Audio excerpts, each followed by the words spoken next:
La visita estamos haciendo los días miércoles por una cuestión locativa. Yo recién les decía fuera de cámaras que no es un invernáculo muy grande que pueda venir mucha gente junta. Entonces, por un tema de locativo y para que la visita rinda, para lo que queremos nosotros, esto es investigación y educación, no es solamente como un paseo. Entonces, para que la visita rinda, el encargado de la visita generalmente cuando las hace son grupos pequeños. Entonces lo estamos haciendo los días miércoles ahora.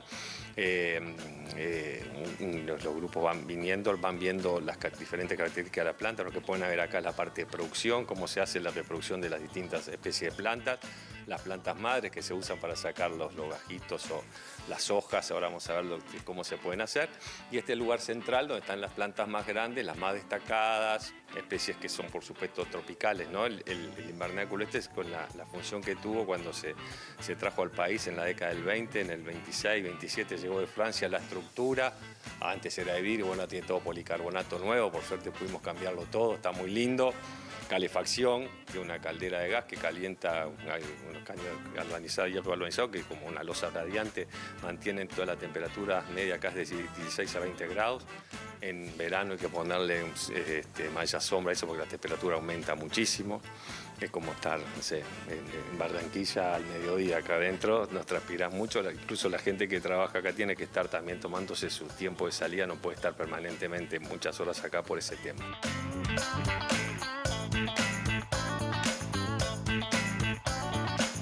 Y para participar en la página web del Jardín Botánico ingresan y ahí están los listados con las fechas y los días que quedan disponibles. Ahí se van tanteando cuando ustedes se anotan, quedan anotados y nosotros unos días antes de la visita confirmamos que van a venir porque queda lista de espera.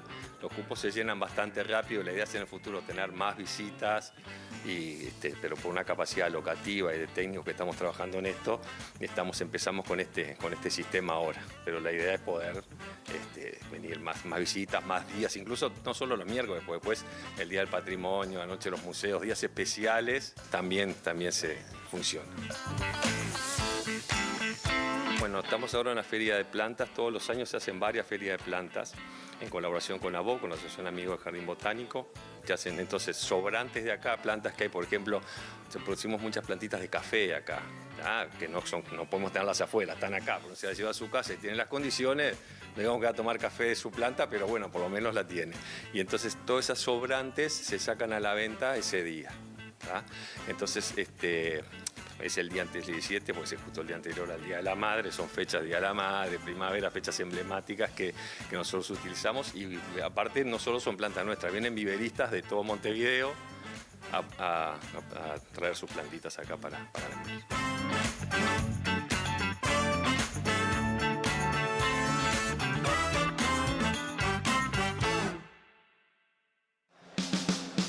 Una hermosa oportunidad para seguir conociendo lugares mágicos, maravillosos, naturales de nuestra ciudad. Quedan algunos cupos en la última visita al invernáculo en mayo, la del 28, así que se pueden comunicar ahí por el mail y por las redes. Y ahora sí, es momento de nuestra entrevista central y tenemos el honor de recibir a Flor Pagola y a Carolina Vaz por un podcast muy necesario, creo yo, me permito como desde ya decir, muy necesario conversar de estos temas, hacerlo en televisión.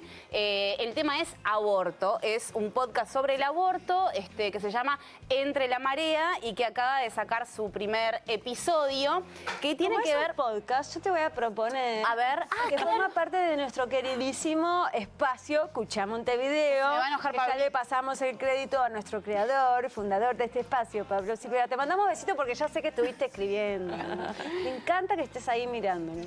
Capo total, vamos a verlo. Viene un nuevo capítulo después de un tiempito de Cucha Montevideo.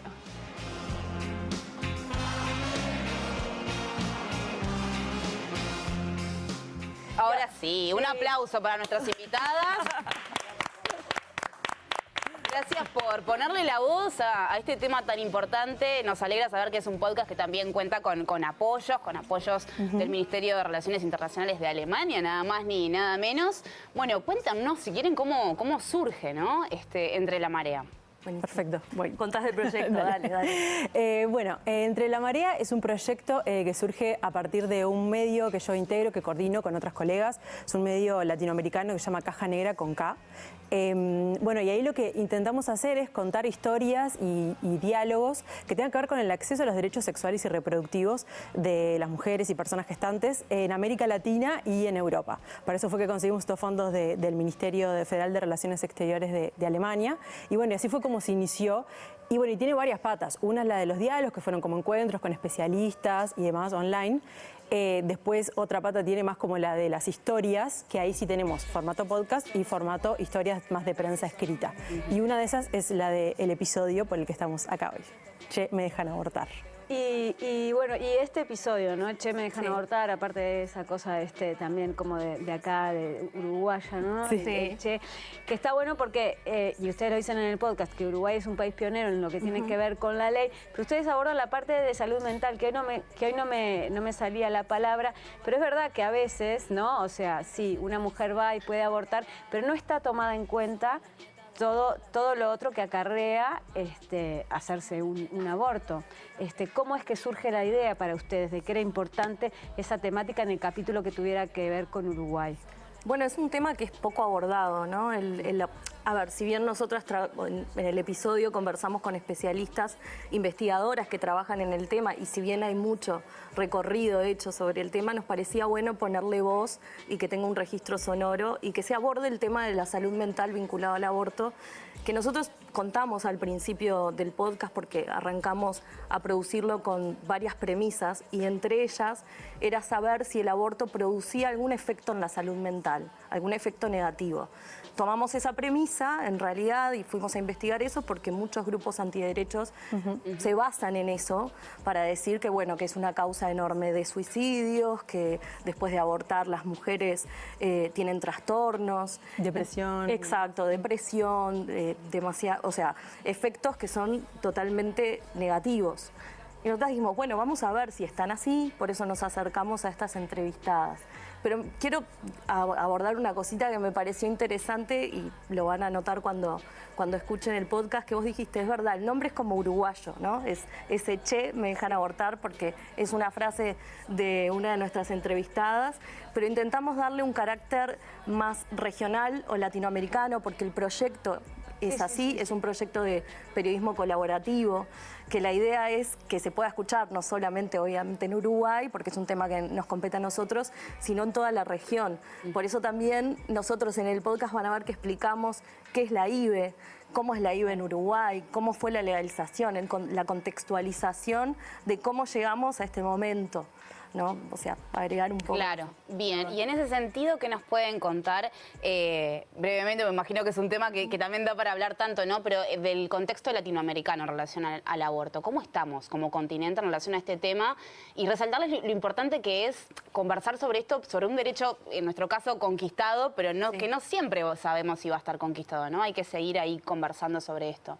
¿Cómo estamos en relación a Latinoamérica?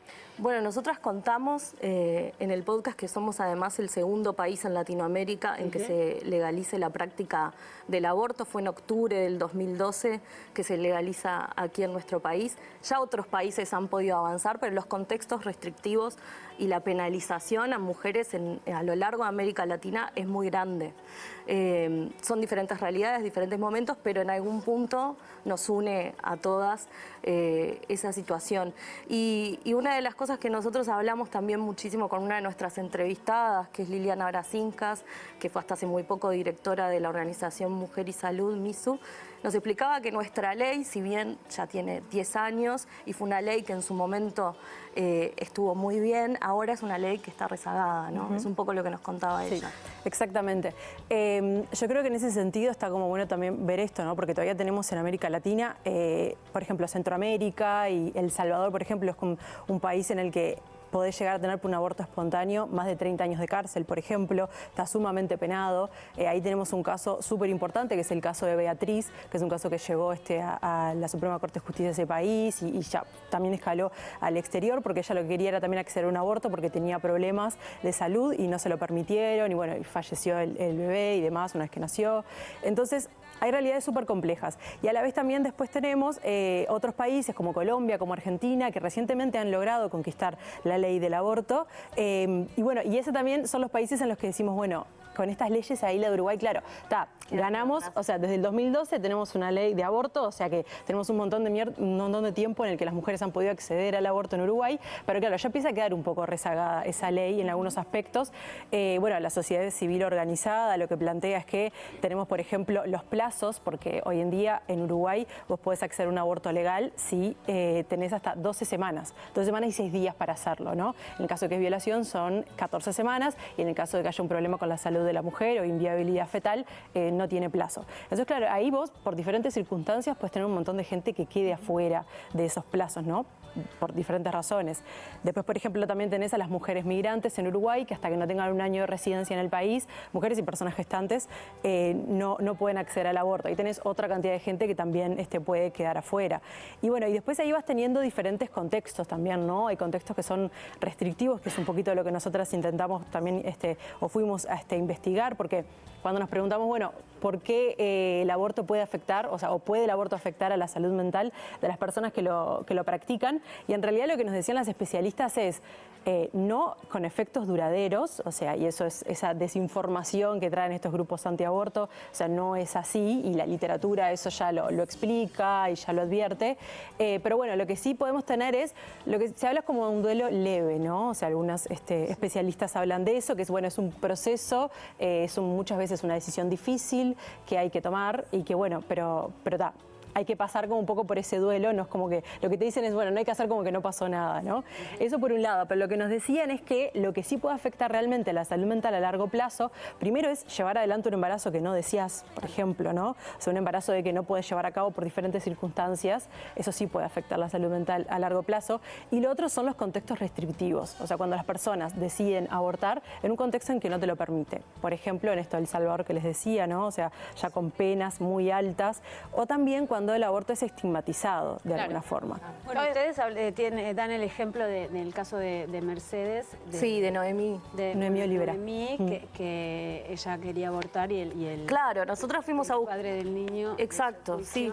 Fuimos a buscar un poco alguna historia vinculada a un contexto restrictivo dentro de un país que tiene una ley vigente. O sea, ¿qué tipo de contextos hay? Bueno, nosotras ahí explicamos un poco los médicos objetores. A veces en un departamento completamente todos los médicos son objetores de conciencia y no se pueden practicar allí el aborto. Es el caso de Mercedes, el 100% de los médicos. No es el caso de Noemí, fue un caso distinto, fue un caso muy paradigmático y sumamente excepcional que nos parecía importante contar, porque ella es llevada a la justicia por el progenitor de ese feto, porque quería que ella llevara adelante su embarazo y ella quería abortar.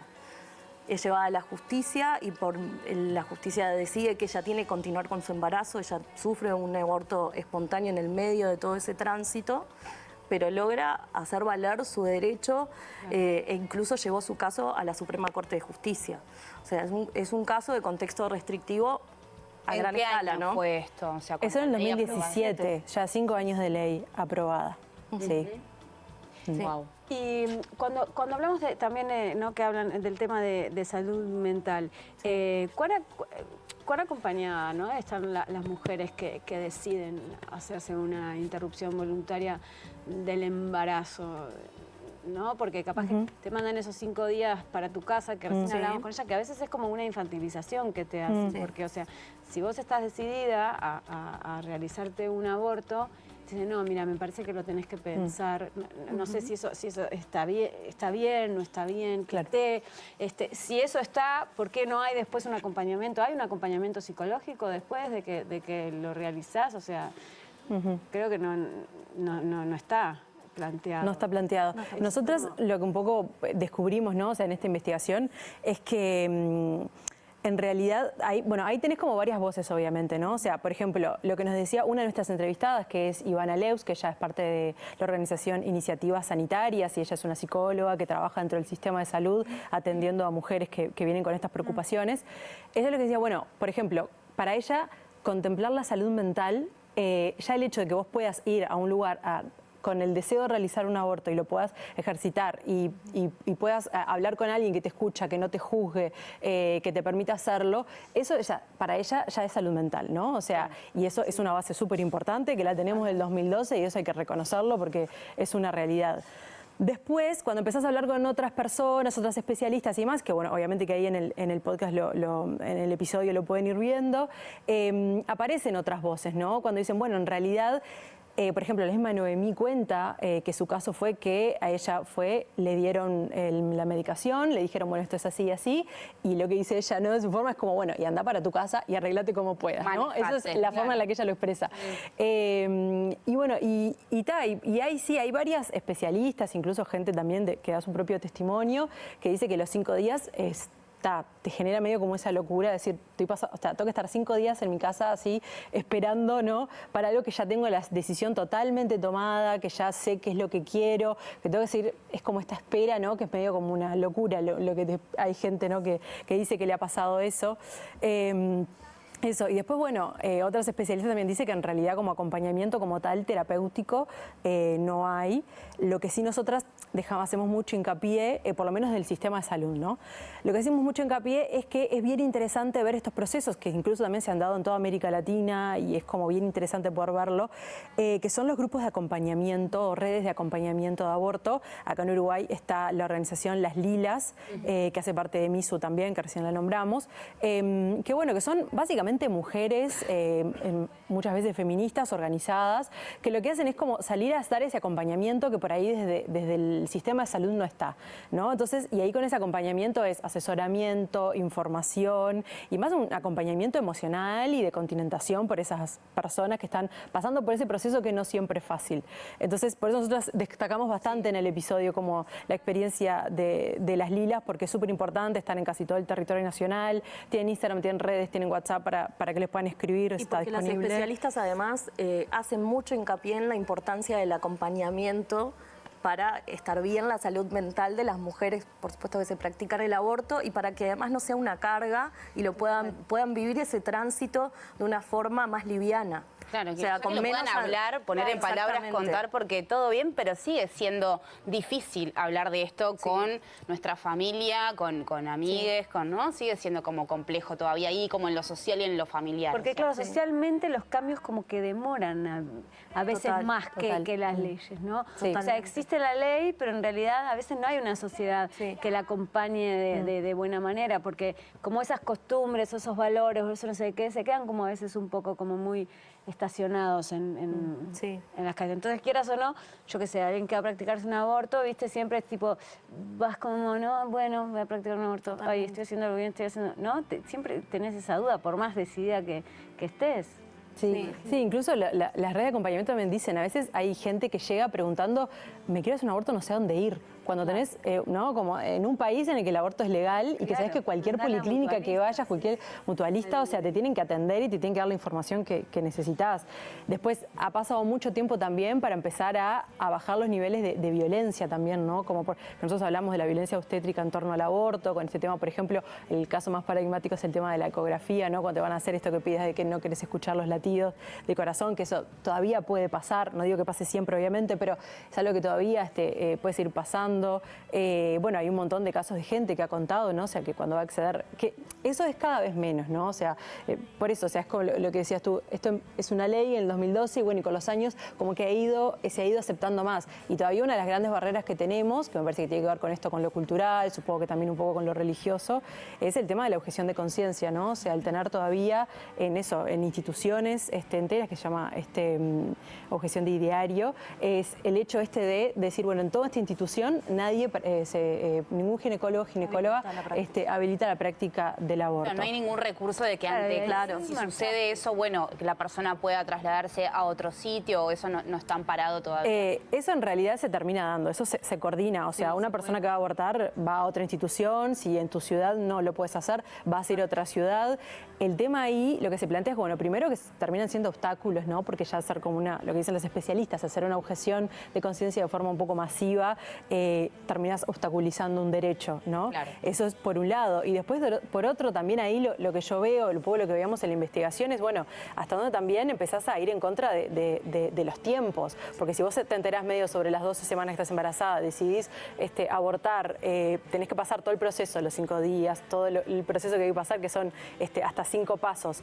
Y en ese proceso, por ejemplo, ya no puedes abortar en tu ciudad y te tenés que ir a otra ciudad. Y bueno, y ahí las cosas no se van como enlenteciendo. Bueno, un poco por eso también algunas de las entrevistadas, las especialistas en el feedback que tuvimos cuando les mandamos el episodio terminado, nos hablaban de lo oportuno de poder discutir también este tema ahora, que las nuevas autoridades de gobierno lo saben, lo han dicho, han comentado que hay que actualizar la ley, que habló Lionel Brioso, habló también la ministra de Salud Pública sobre el tema. Entonces, es un momento como para seguir discutiéndolo, para seguir profundizando en cómo mejorar esa ley de interrupción voluntaria del embarazo en nuestro país. Es necesario. Claro. ¿Cuánto se redujeron los abortos desde que está la ley? Así como de reducción, o sea, lo que sí sé es que en este momento hay más o menos un aproximado de 10.000 abortos por año. El tema es que, claro, antes no habían como cifras oficiales, entonces no tenés idea cómo medirlo. Hoy en día esa cifra es más o menos son 10.000. En 2022 hubo creo que 10.500, que fue el tope máximo. Esa cifra lo que se dice es que es una de las más bajas de América Latina, de la región. Bueno, y eso entre otras cosas también, ¿no? Nos ha llevado también a tener casi que 0 muerte materna por aborto, que ese es un dato súper importante también. Interesante lo que cuentan ahí en el podcast, que en 2002 era el aborto la primera causa de era la muerte primera materna. causa. Ahí va. Sí, no, a mí eso, yo por ejemplo Eso fue impactante. No me lo acordaba como tal, ¿no? Entonces cuando fuimos a hablar con las especialistas, que son Alejandra López, es la que nos cuenta de la Facultad de Psicología. Es ahora, digo, en algún Total, decía, las mujeres, había casos de mujeres que fallecían por infección por sepsis esposadas en las camillas del sanatorio. O sea, es como... Sí. O sea, y eso es lo que está bueno también de poder hacer como esta revisión y de volver a hablar estos temas, saber que hace nada estaba sucediendo eso, saber de que eso pasaba en este país, que es parte de nuestra historia muy reciente, digamos, muy presente. Y bueno, y como decías vos al principio, ¿no? O sea, esto de los derechos nunca están conquistados del todo, ¿no? O sea, porque nosotros ahora por ahí capaz que las nuevas generaciones incluso dan como el aborto como algo sentado. Bueno, pero cuando empezás a escarbar y empezás a mirar en la región y empezás a ver todo lo que pasa, es como, bueno, no, esto hay que cuidarlo, siempre hay que cuidarlo. Sí, hablar de esto, por eso está tan bueno que este podcast exista. ¿Nos pueden spoilear un poquito de los próximos episodios?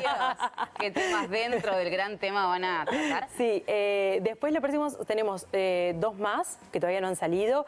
Uno sobre el caso de Beatriz, una mujer en El Salvador, que pasó por... Contabas recién. Sí, exactamente. Que pasó por la justicia. Ese es uno de los casos, es súper emblemático, contamos un poco como toda esa historia.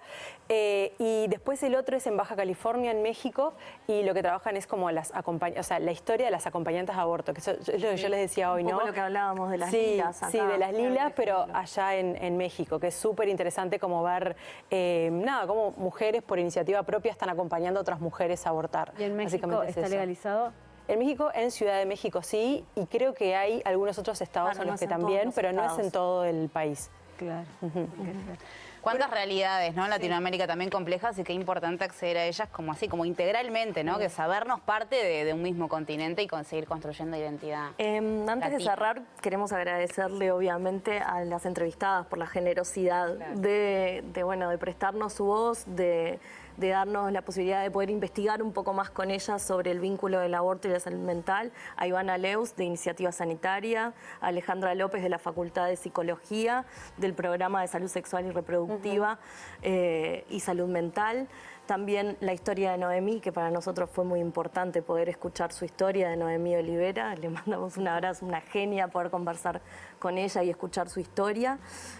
También tuvimos a Liliana Brasinskas, que fue directora de MISU, de Mujer y Salud, y agradecerles obviamente a los que hicieron posible todo el trabajo de este podcast, sobre todo la edición, que tiene una edición muy hermosa que llevó adelante Martín Rodríguez, que le agradecemos muchísimo porque eso es lo que contextualiza cómo es el podcast y cómo lo van a escuchar, o sea, por ahí. Tremendo laburo. Y la gráfica, chiquilina, felicidades, pues está divina. Es de Lu, Es Luciana Pagola. Luciana Pagola, una genia. Bueno, la seguimos escuchando. Bueno, muchas gracias. A ustedes. Gracias por la invitación.